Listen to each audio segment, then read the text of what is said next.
What's good? What's good? I lost another friend today. Not through death, but through honesty. Which is a way I've lost quite a few friends.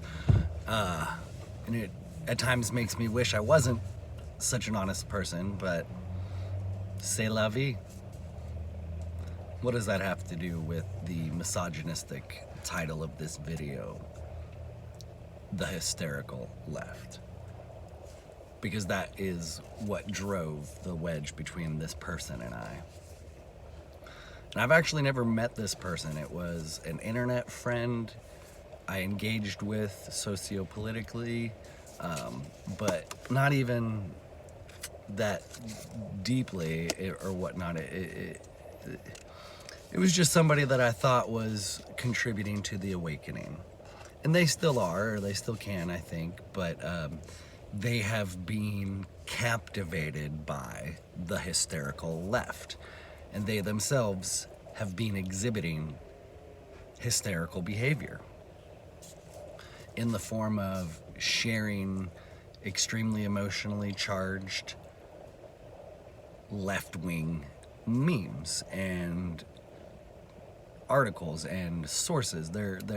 They fell for specifically, I'll get specific, they may or may not watch this. They did, say I make stupid little YouTube videos, and it's true.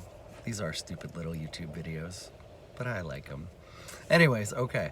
This particular female has gone full Palestine. I stand with Palestine. Israel is the devil, right?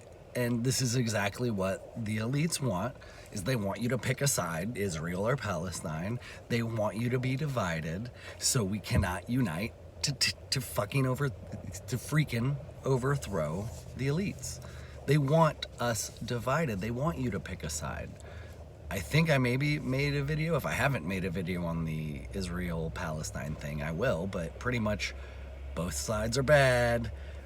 At the top, the leaders of both sides are bad, and there are a lot of innocent people on both sides being harmed. But that's the story for just about every international conflict, is that the leaders are driving evil and the innocent civilians are the casualties.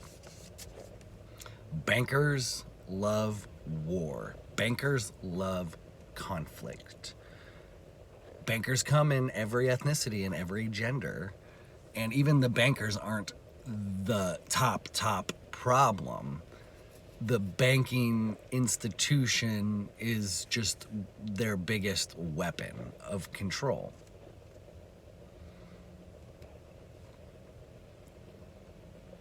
That being a monopoly on the issuance of currency. So you all have to, and then the state, and then their relationship there, because the state and the bank wouldn't be a monopoly. The whole institution wouldn't be monopolized without the state, right? But they use that to prevent people from trading amongst each other. You have to participate in their game.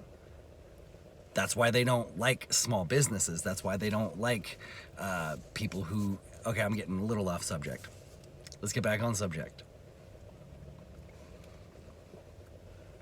This particular individual went full Palestine and did all the pictures of, showing dead bodies and, all the emotional appeals of this is genocide.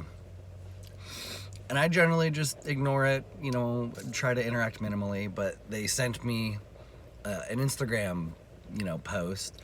They're like, Meta's suppressing me, so I just wanted to get this very important post out. And it was just emotionally charged and bad leftist memes. And so I commented saying, you must not know who I am. I am the king of anarchists. You're not gonna persuade me. I hate the left and the right equally. And we'll talk about the right. I'll try to talk about the right, because while the title of this video is the hysterical left, I do think it could be fair to say versus the patriarchal right.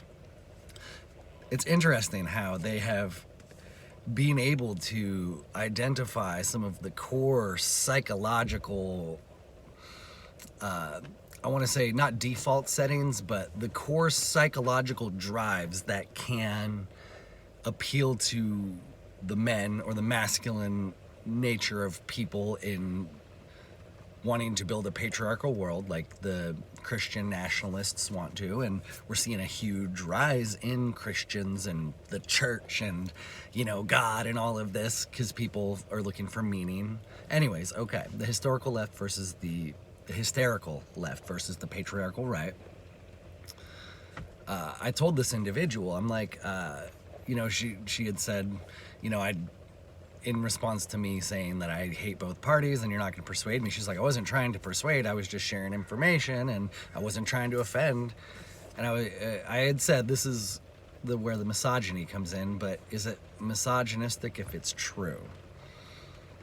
I said, I'm not offended, but I just don't really appreciate hysterical takes. I said, gosh dang it, I can't close this to open up to read it verbatim because I want to be fair, but I said, you're being hysterical and a cliche woman in this moment, but that's the way the left operates. Not the left as a whole, but the squeaky wheel of the left, as you could call it. You know, the people who like the squad.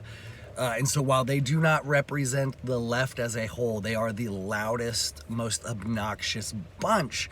And the thing is, they're driving more cultural and political change than the average Democrat who doesn't really care, because the average Democrat just, all they do is vote blue no matter who, and we get this friggin' crap that we're in. Ugh. And so while that small segment of the left does not represent the left as a whole at all, they're doing the most damage. And that's one way that they have propagandized and unfortunately stolen agency from, in particular, women and weak men. They have turned them hysterical. And I know if you watch my videos, I'm not exactly I'm a very passionate person, and I'm fighting for what I believe is right and good. And at times I've been pretty dramatic, and you could even maybe say I've been hysterical.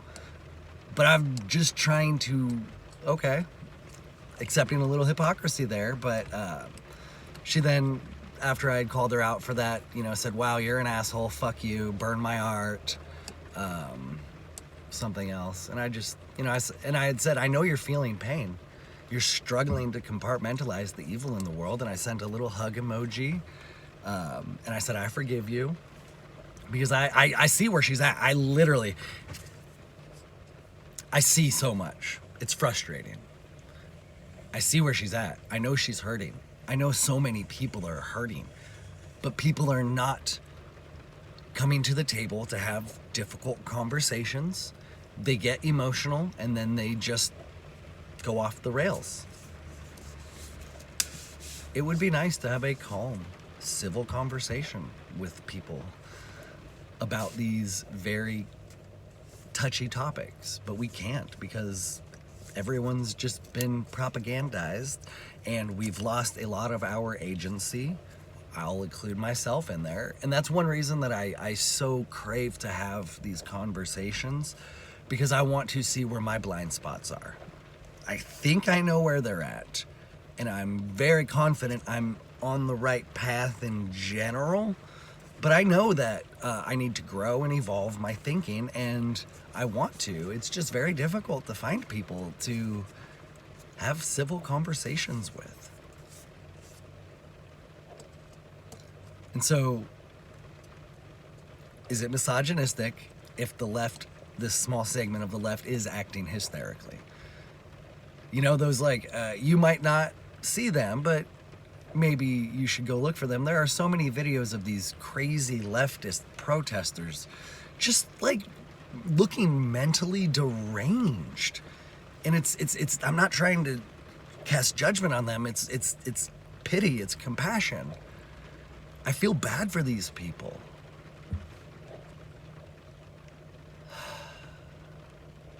All right, I think I'll start wrapping it up there. the historical, god damn it, I've done that, like the hysterical left versus the patriarchal right. They both suck.